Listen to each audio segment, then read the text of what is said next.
The world is facing an unprecedented global hunger crisis. The war in Ukraine has compounded problems that have been brewing for years: climate disruption, the COVID-19 pandemic, the deeply unequal recovery.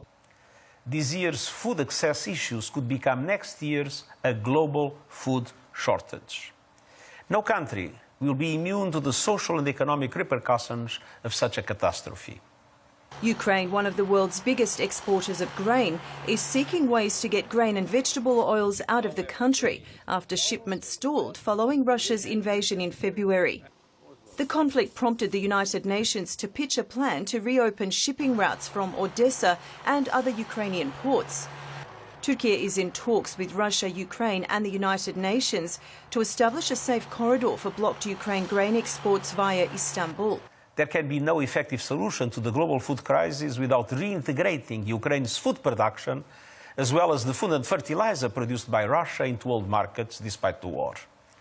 I've been in intense contact with Ukraine, the Russian Federation, Turkey, the United States, the European Union and others on this issue. The main costs to farmers are fertilizers and energy. Fertilizer prices have risen by more than half in the past year and energy prices by more than 2/3.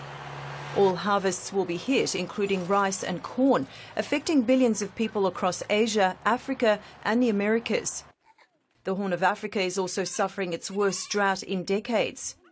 According to the World Food Programme, in the past 2 years, the number of severely food insecure people around the world has more than doubled to 276 million.